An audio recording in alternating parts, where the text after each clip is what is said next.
If you want to crack IRDI grade A in your first attempt, these things are going to help you a lot.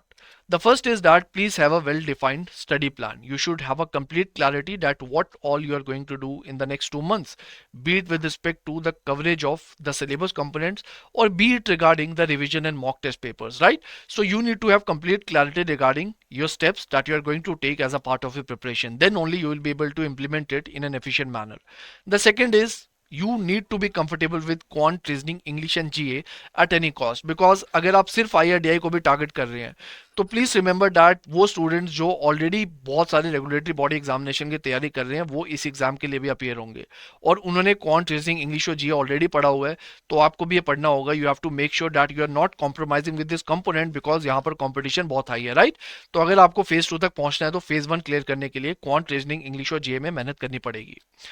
The next is try to complete maximum phase 2 syllabus before phase 1 only, right? As soon as possible.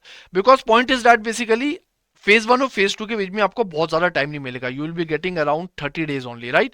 तो उस बीच में आपको revision भी करनी है, mock test भी देने हैं, आंसर राइटिंग प्रैक्टिस करनी है, करंट अफेयर्स इनपुट्स लाने होंगे, वैल्यू एडिशन पे फोकस करना होगा. तो अगर आप उस समय सिलेबस कवर करने बैठोगे तो आपको बहुत प्रॉब्लम आएगी. तो कोशिश ये करो कि यार 60 to 70% सिलेबस कम से कम फेज 2 का फेज 1 से पहले कर लो. और इंश्योरेंस तो फेज 1 से पहले कर ही लेना. क्यों? क्योंकि फेज 1 में भी कुछ क्वेश्चन पूछे जा सकते हैं इंश्योरेंस रिलेटेड और फेज 2 में भी हमें पता है कि इंश्योरेंस है management, we have it as a separate component and ESI impacting insurance भी है. तो अगर आपने इंश्योरेंस पहले ही पढ़ लिया तो इन कंपोनेंट्स को कवर करने में आपको बाद में बहुत आसानी होगी. The next thing is please do not under estimate मॉक्स and revision. Revision आपको करनी है मल्टीपल फेजेस में, right?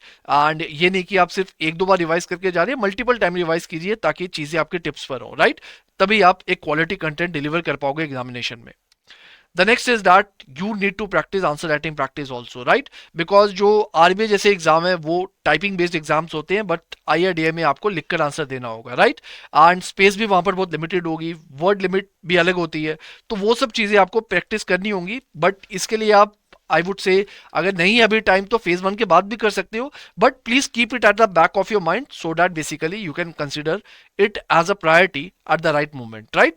So these are the things that are essential if you want to crack your IRDI in first attempt. इनमें से अगर एक भी चीज मिसिंग है तो आप इस एग्जाम को क्लियर नहीं कर पाओगे. ट्रस्ट मी, बिकॉज कंपटीशन बहुत हाई है. तो इनके रिगार्डिंग आपको क्लैरिटी होनी चाहिए. So that is it from my and. Thank you so much and all the best.